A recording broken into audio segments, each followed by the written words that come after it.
Sports, sports, sports, sports, sports, sports, sports, sports.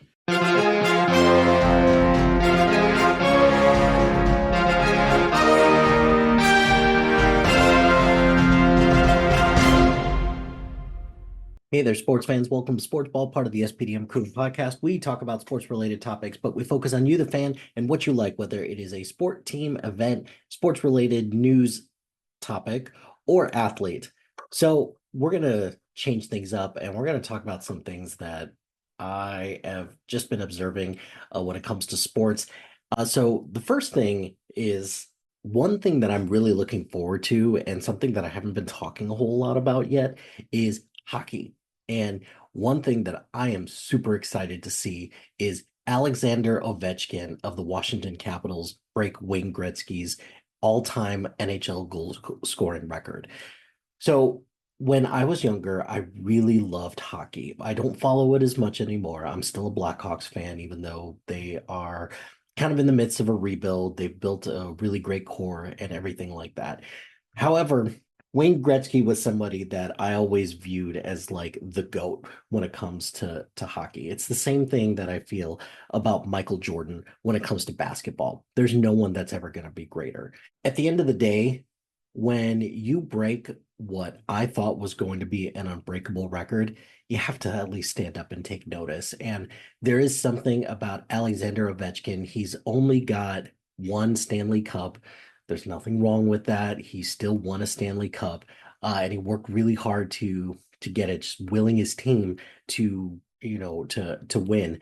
But also the fact that he's been with one team, the fact that he's gone through so many ups and downs of being just this amazing player, and he's gone from being like an enemy to being, you know, being somebody who is kind of just this revered figure and just like the best hockey player in the NHL. Is he the best hockey player now? No, he's almost 40. But he's going to go down as one of the greatest hockey players of all time. So that's one thing that I'm really looking forward to seeing in the coming weeks. I love the in-season tournament for the NBA. I really love it. And the reason why is because it makes some of these games in November and December palatable. Because in this particular year, when it comes to basketball, when the East is just such a dumpster fire when it comes to teams right now. It's very top heavy in that sense. But that still doesn't change the fact that I am enjoying the times that the in-season tournament games are going on, and I really enjoy it. Now, I don't really understand how the in-season tournament works. There's a lot of nuance with it, and I'm interested to learn more. What I do know is that they make a big deal when the in-season tournament is going on. The courts look different and there's a lot at stake. And I think this year there's going to be a lot of teams, particularly teams that have younger cores and younger players that are going to go for it. And right now, the hottest team in the NBA is the Cleveland Cavaliers. They won 15 games in a row to start off there. They still haven't experienced a loss right now. And it's going to be tricky to see how that pans out because their next game is against the Boston Celtics. And by the time that this post, who knows, they may have already lost that game. However, there's a lot of other young teams that are scrappy that are really going to be gunning for that in-season tournament game or the I know it's not called the in-season tournament anymore, but still, I am looking forward to it. And some of the younger teams that are going to be gunning for it, I could see the Orlando Magic trying to make a run at the in-season tournament. I could really see the Houston Rockets making a run at the in-season tournament.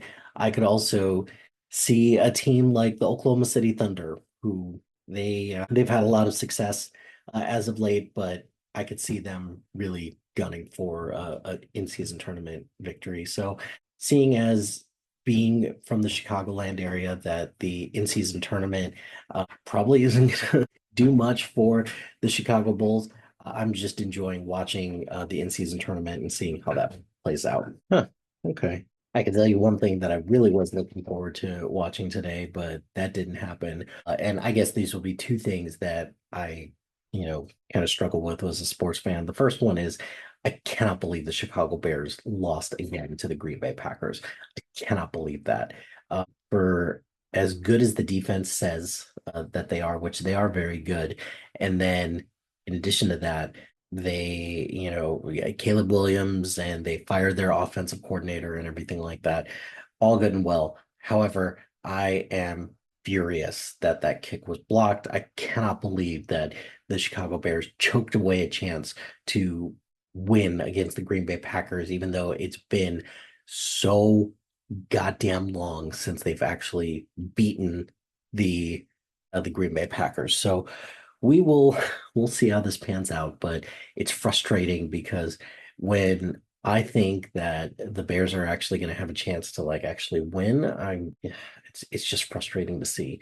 Eberflus, like keeping Matt Eberflus is just costing the Bears so much time when it comes to developing Caleb Williams. I hate it, but he's going to get a fresh start, and we're going to go through this again where Caleb Williams, or just like so many other Chicago rookie quarterbacks, they get they get one season under their belt, and then they have a whole different team that's just, gone that way. And yeah, it's this happens so often with Chicago quarterbacks where they come in, they play one season, and then the next season is just a whole new staff, and then they're just gonna have to relearn everything. It's infuriating, and it just goes to show the Chicago Bears haven't learned shit about developing a quarterback.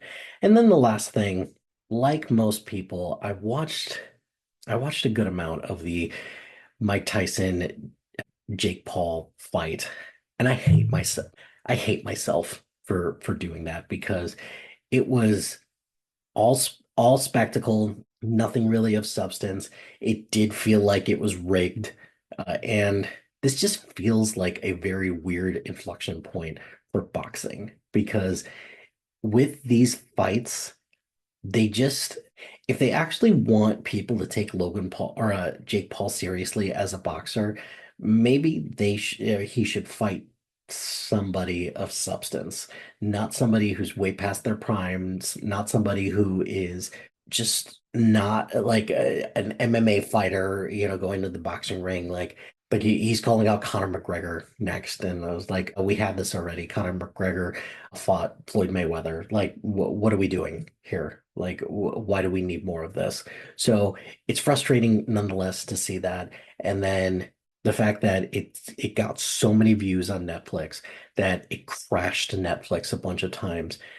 It's frustrating to say the least because this is probably that Netflix is going to keep doing now, and we're all going to suffer for it. And then the last thing that I am excited for, so the National Women's Soccer League is getting ready to, conclude its season with the final, and we're reading up on these stories about Marta and the Orlando Pride. I've been very excited, kind of reading up on that.